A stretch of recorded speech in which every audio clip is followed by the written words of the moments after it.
Como compreender a criação de deuses. Então o Roberto aí já argumenta aí, né, no seu argumento aí, ele diz aí que os deuses são psicoses de nós homens.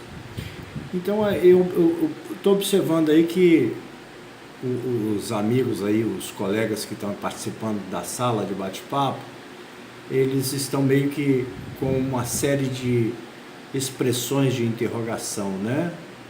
Uma discordância aí. Então, para quem não tem aí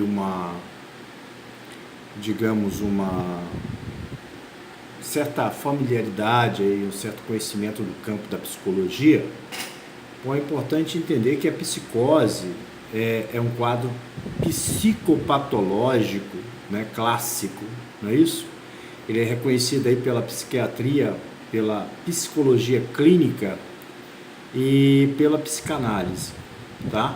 Como um estado psíquico no qual se verifica aí certa perda de contato com a realidade. Então, é muito importante entender que o termo não está errado, o pensamento do Roberto também não está errado, tá?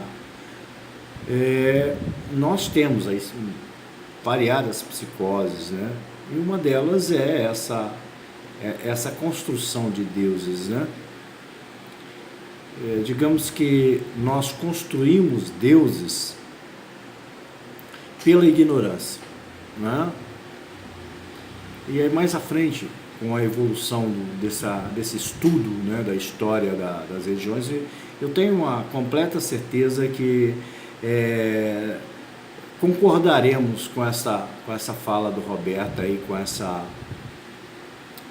identificação, né, do caso aí da compreensão da criação dos deuses aí, de deuses por nós, como uma fase psicótica, né? Ok? Onde nós estávamos fora do campo da realidade, né? Então vejamos aí, dentro dessa situação aí da questão de deuses, psicoses e etc e tal. Então sabe-se, sem muito esforço, que a nossa compreensão do existir, né, e de tudo que existe, ela se dá na medida em que tudo o que notamos e percebemos e que primariamente se dá através dos nossos instintos, né? Ou seja, o que vemos, o que ouvimos, o que cheiramos, o que provamos, o que sentimos, né?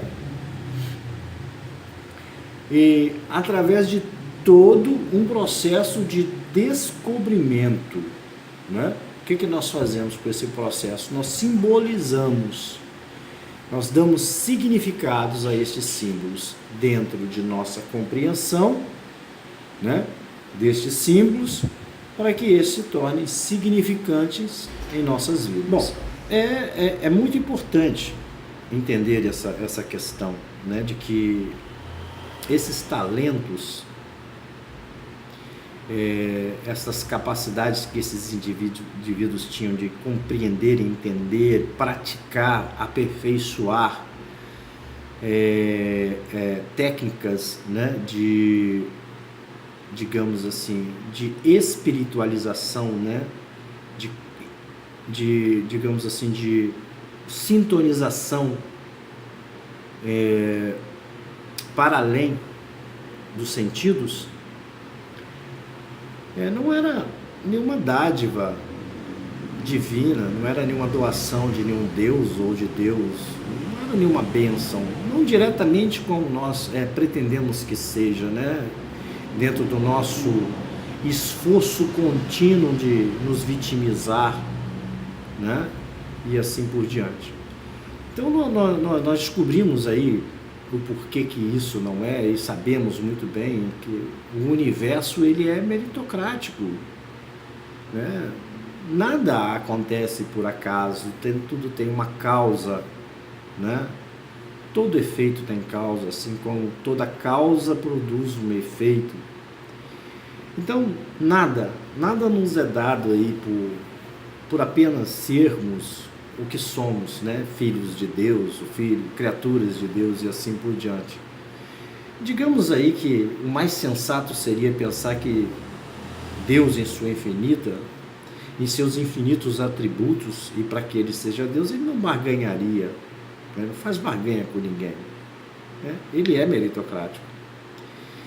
Então, quando se pensa dessa maneira, é um forte indicativo de que nós ainda não nos compreendemos como responsáveis, né, pela construção da verdadeira essência do porquê existimos.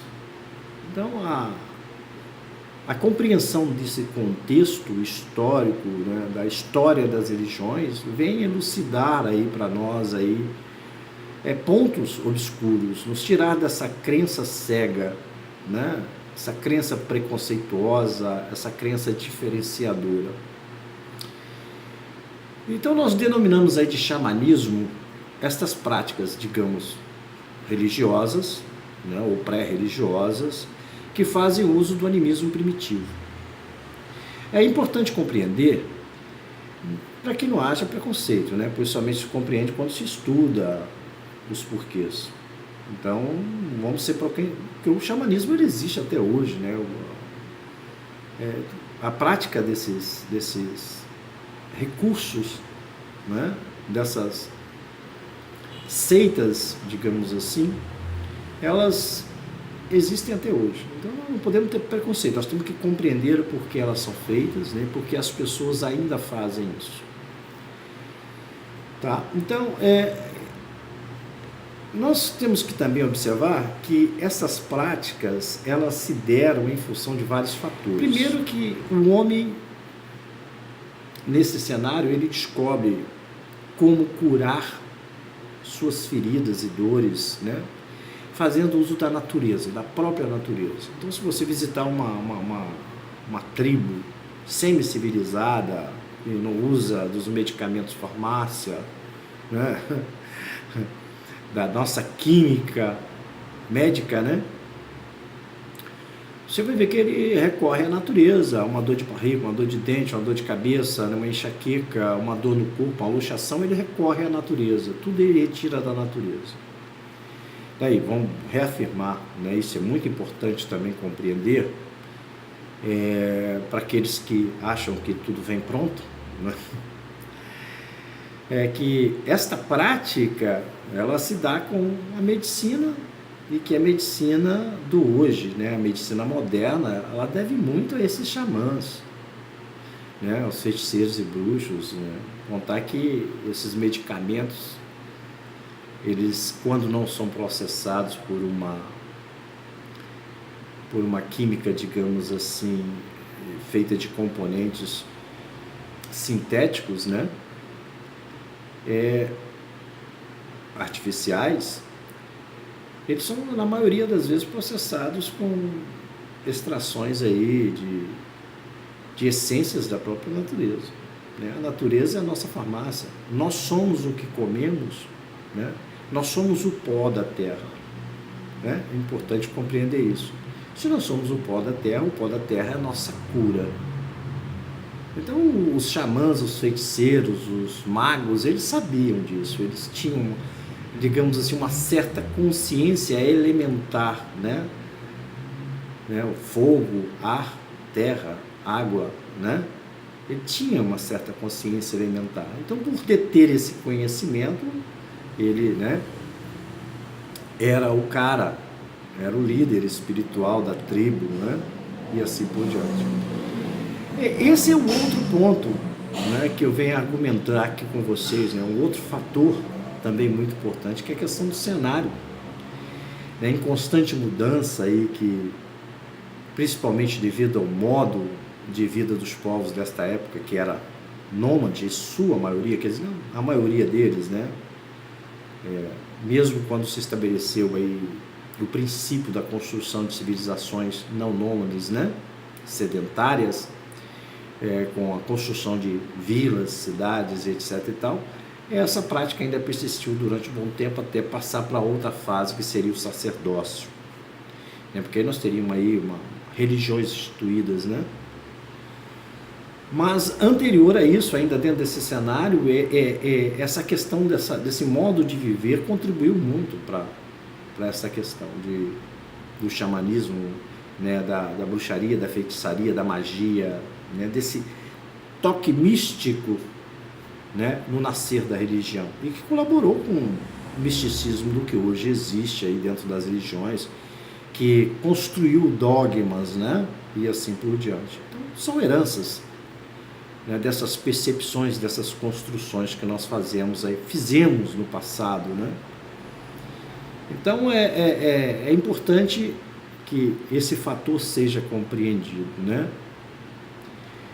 E o terceiro fator aí também muito importante é a questão de ser hereditário, né? Eu já falei anteriormente, aí no primeiro citei, mas é um fator também, é o terceiro fator mais importante, digamos assim, que hoje nem tanto em algumas religiões, mas em outras religiões sim, é fator primordial, é hereditário, né? Que o xamã, o feiticeiro, o mago, né? Ele escolhia o seu aprendiz, o seu ajudante, o seu discípulo, em meio a seu familiar, para que o segredo ficasse na família, principalmente por causa de privilégios. Então entramos aí num estado aí em que nós temos que analisar entre a hipocrisia humana e a verdade, né? O homem hipócrita, ele faz uso, se eu estou ganhando galinha, se eu estou ganhando comida, não estou tendo que quebrar pedra para isso, ou apenas fazer remédio para curar uma dor de barriga, né? Isso é mérito meu, eu aprendi com meu pai, aprendi com meu avô, sei fazer, é mérito meu. Mas para eu me manter nisso, eu tenho que criar um certo clima. Então, assim, por manipular elementos, né, às vezes se forçava certas magias, né? Isso é muito importante compreender. Separar o que é hipocrisia humana, porque eu vou sobreviver disso e eu tenho que ser hipócrita, porque eu vou ter que mentir, vou ter que enganar as pessoas para que elas me tenham, né, no mais alto grau. Isso é humano, a gente tem que compreender isso, né? Até no hoje, né, o que a gente vê desses atos cometidos aí dentro das religiões, diversas religiões, né? Não é só na evangélica, na católica, na espírita, na umbandista, em diversas, em tudo quanto é religião. Tem ser humano, vai ter hipocrisia, mas não é a religião, é o indivíduo, é a pessoa, né? Isso é muito importante compreender, né? Então, existiam, assim como existiam xamãs, feiticeiros, magos, que não eram hipócritas, né? Mas eles ficavam esquecidos, eram o último recurso. Não ficava junto da fonte de sustento, né? Às vezes esses mesmos se isolavam, né? Viravam ermitões, né? Escondidos em cavernas, porque não conseguiam viver dentro da hipocrisia social, né? Então, este é o cenário posterior ao animismo, né, do medo, do pavor, da natureza, né, dos fenômenos naturais, né? O homem começou a construir suas tocas, suas ocas, suas cabaninhas, né, saiu das grutas, né, escuras,